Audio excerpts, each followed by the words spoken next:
ಪ್ರಶ್ನೆ ಮಾಡಿದ್ದಕ್ಕೆ ಅವ್ರನ್ನ ಅಮಾನತು ಮಾಡ್ತಕ್ಕಂಥ ನುಸುಳುಕೋರರು ಯಾರು, ಎಲ್ಲಿಂದ ಬಂದರು, ಯಾರವರಿಗೆ ಒಳಗಡೆ ಬರಲಿಕ್ಕೆ ಪಾಸ್ ಕೊಟ್ಟರು, ಲ್ಯಾಪ್ಸಸ್ ಏನಿದೆ, ಸೆಕ್ಯೂರಿಟಿ ಲ್ಯಾಪ್ಸಸ್ ಏನಿದೆ.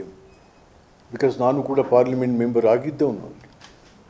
3 ಟೈರ್ ಸಿಸ್ಟಮ್ ಇದೆ ಸೆಕ್ಯೂರಿಟಿ. 3 ಸ್ವತ್ತಿನ ಬೇಹುಗಾರಿಕೆಯನ್ನು ಭೇದಿಸಿ ಒಳಗೆ ಬರಬೇಕು ಅಂದರೆ ಯಾರಾದರೂ ಹಿಂದೆ ಇದ್ದಾರೆ, ಯಾಕಾಗಿ ಆಯಿತು, ಇದನ್ನೆಲ್ಲ ವಿರೋಧ ಪಕ್ಷದವರು ಕೇಳಿದ್ದಕ್ಕೇ ನೀವು ಅವರನ್ನು ಅಮಾನತಿನಲ್ಲಿ ಇಡ್ತೀರಿ ಅಂತಾರೆ. ಮತ್ತು ಸಂಸತ್ತು ಇರೋದು ಯಾತಕ್ಕೆ? ಸಂಸತ್ತು, ವಿಧಾನಸಭೆ, ವಿಧಾನ ಪರಿಷತ್ತು, ರಾಜ್ಯಸಭೆ ಇವುಗಳೆಲ್ಲ ಇರೋದು ಮಾತಾಡಲಿಕ್ಕೆ ಇರೋದು, ಚರ್ಚೆ ಮಾಡಲಿಕ್ಕೆ ಇರೋದು. ಅದನ್ನೇ ನಾನೊಂದು ಪುಸ್ತಕ ಬರೆದಿದ್ದೀನಲ್ಲ, ಇಡೀ ಸಂಸದೀಯ ವ್ಯವಸ್ಥೆಯ ಬಗ್ಗೆ, ದಿ ಟಾಕಿಂಗ್ ಶಾಪ್ ಅಂತ ಪುಸ್ತಕದ ಹೆಸರು ನೋಡಿ.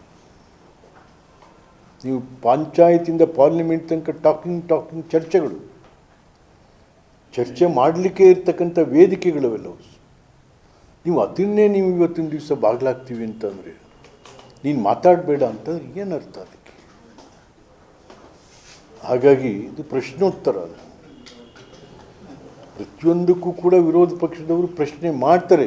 ಅದಕ್ಕೆ ಸಮಂಜಸವಾಗಿ ಉತ್ತರ ಕೊಡ್ತಕ್ಕಂಥ ಸಮಾಧಾನ, ಸಾಮರಸ್ಯ, ಸ್ನೇಹಭಾವ ಆಡಳಿತ ಪಕ್ಷಕ್ಕೆ ಇರಬೇಕು.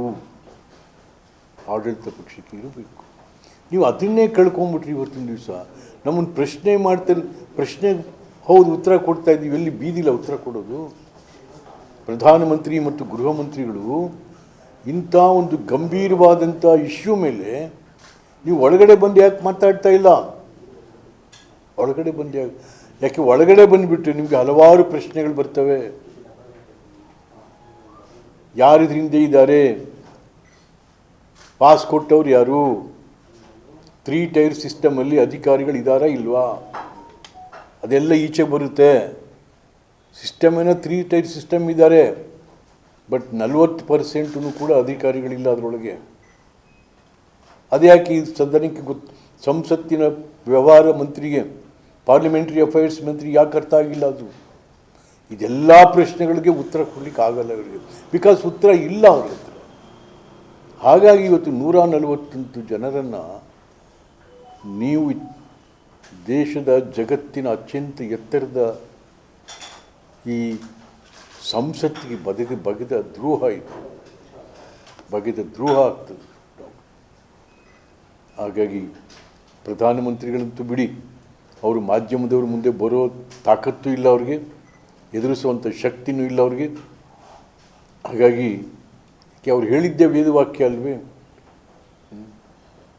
ಹಾಗಾಗಿ ಇವತ್ತು ಇಡೀ ಜಗತ್ತು ನೋಡ್ತಾ ಇದೆ.